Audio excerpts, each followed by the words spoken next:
Gente, a agenda dessa semana lá no Congresso Nacional está incluindo a reforma tributária e a análise de um convite para depoimento do ex-diretor da ABIN, Saulo Moura. A gente vai conferir os detalhes agora na reportagem do Bruno Pinheiro. A Comissão de Constituição e Justiça do Senado deve votar nesta semana a reforma tributária. A sessão está marcada para terça-feira, mas há possibilidade de senadores ainda pedirem para deixar a votação para o dia seguinte. O relator, senador Eduardo Braga, apresentou seu relatório em 25 de outubro. Depois da leitura na comissão, o presidente da CCJ, Davi Alcolumbre, definiu a data para discussão e votação. A ideia é votar o texto no plenário do Senado na quarta-feira, dia 8, e na quinta-feira, dia 9. Normalmente, PECs necessitam serem discutidas em 5 sessões para serem votadas em primeiro turno. No entanto, os senadores podem aprovar a chamada quebra de interstício.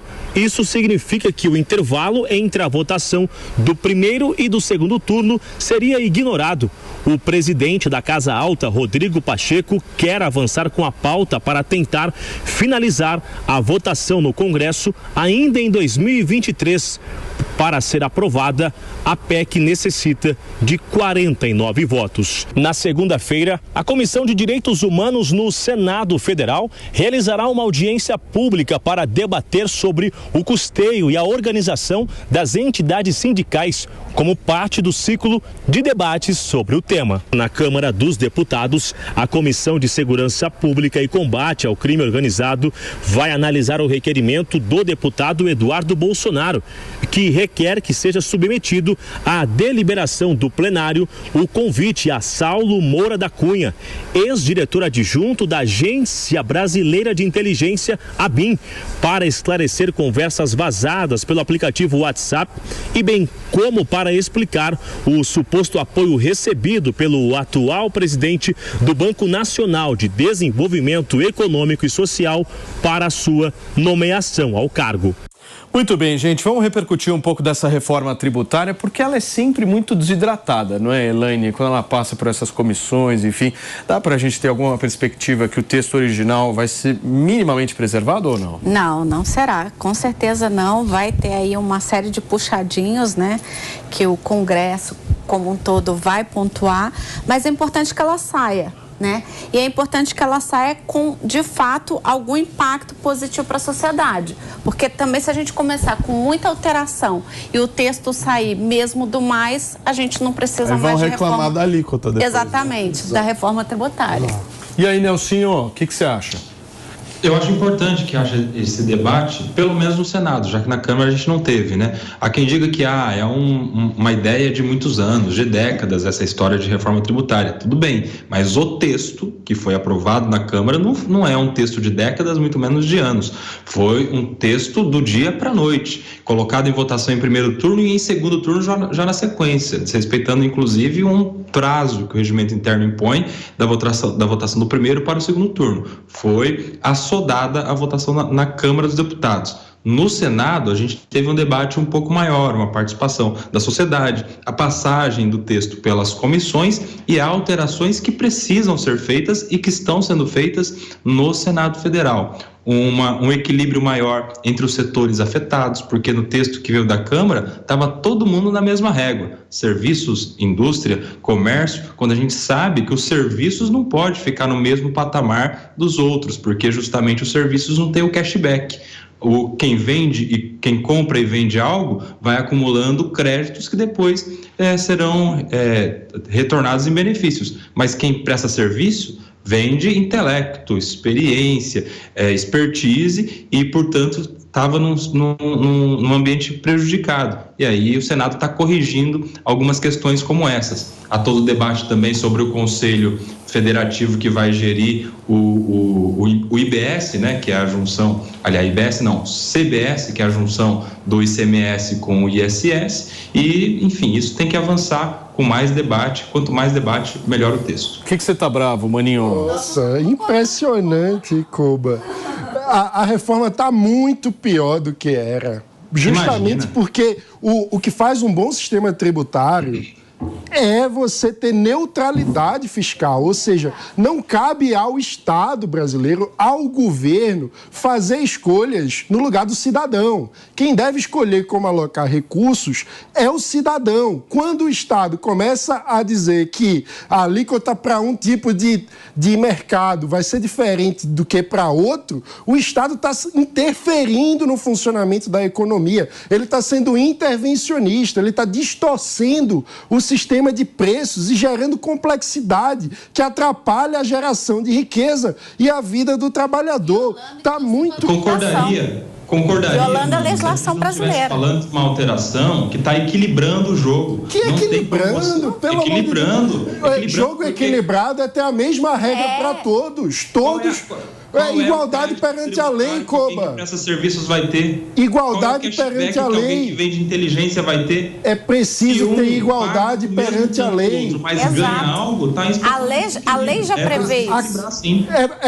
O equilíbrio se dá justamente quando você faz todo mundo ter a mesma alíquota. Quando você cria alíquota privilegiada para um mercado em detrimento do outro, que a gente está fazendo, Koba, precisamos dizer isso com muita clareza. Médicos e advogados vão pagar menos e quem vai pagar mais, jornalista também, vão pagar menos. Profissionais liberais, vamos dizer assim. Vão pagar menos e quem vai pagar mais? A merendeira, o gari. Isso é um absurdo. Claro que não. Claro que sim. Porque quando você aumenta a alíquota do consumo, quem paga mais é todo o resto da sociedade. Achar que vai haver justiça tributária ou eficiência tributária fazendo a merendeira e o gari pagarem mais para que o contador, o advogado e o jornalista paguem menos é um absurdo, Koba. A merendeira e o gari também precisa de médico, a merendeira e o gari... mas a gente não pode privilegiar...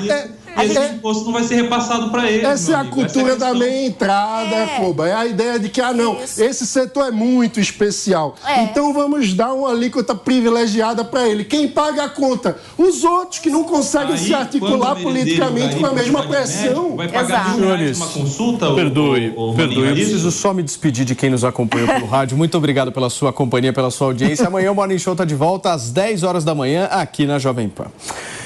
Eu jamais imaginaria que o nosso japonês desestabilizaria da forma como... E eu jamais imaginaria que Mano ia ficar do meu lado. Não, mas a neutralidade tributária é um princípio fundamental para qualquer liberalismo econômico. Vou propor essa discussão no Linha de Frente, para a gente mais a fundo. Koba, você tá já convidado para ir no Linha de Frente com o Mano discutir isso. O interessante de tudo é que o Mano, liberal por inteiro, como nós conhecemos, está defendendo, na verdade, que haja novamente um aumento do tributo. Não. A gente está defendendo... Olha a desonestidade. Não. A mãozinha. A gente vai acabar tendo a maior alíquota de IVA do mundo em função da quantidade de privilégios que estão sendo colocadas dentro dessa reforma. É uma vergonha, Koba. É o mal do Brasil, do patrimonialismo, de parcelas da sociedade que tem um poder de lobby, um poder de influência política desproporcional e faz com que o Estado brasileiro seja capturado em prol dos seus interesses, jogando a conta para quem tem menos poder. Isso é uma vergonha, Koba. Exato. Mano, pelo amor de Deus, se a gente colocar na prática hoje um profissional liberal que paga ISS, por exemplo, ele paga muito menos imposto do que pagaria na pessoa física, né? No imposto de renda no nível máximo. Se a gente colocar esse cara pagando o IVA de quase 30%, que é acima, inclusive, do imposto de renda da pessoa física, nós vamos ter um mar de informalidade e de sonegação, Isso é o que nós temos hoje. É o que nós já Isso é o que nós temos hoje. Nós já temos, Koba. Nós temos um mar de informalidade pela complexidade do Estado brasileiro que pesa nas costas das pessoas. Exato. Que as pessoas precisam todos pagar contador e advogado para sobreviver. Exato. O mais pobre não consegue fazer advogado isso. tributarista para dar um jeitinho de fugir da alíquota alta. Vamos falar E aí real. a gente condena a complexidade faz com que, no lugar das empresas crescerem, a gente pune o crescimento econômico. Por quê? Porque a pessoa precisa fazer um planejamento tributário para dividir a sua empresa em vários CNPJs para driblar o sistema tributário. Por que isso acontece? Por conta da complexidade. A gente só resolve isso com alíquota igual para todos. É um princípio republicano que todos sejam iguais perante a lei. Exato. Que todos sejam iguais. Aí tem o pessoal da classe mais baixa que não tem condições de ter um bom contador, um bom tributarista que vai fazer esse planejamento de como escapar de uma alíquota alta, não escapar no sentido de não pagar na ilegalidade, mas de poder fazer um planejamento tributário. Aí o contador vai ter que repassar uma alíquota de quase 30%, né? Porque vocês querem que pague no nível máximo. O imposto de valor agregado é as melhores experiências do mundo. Exato. Ou seja, nós estamos ferrados, né?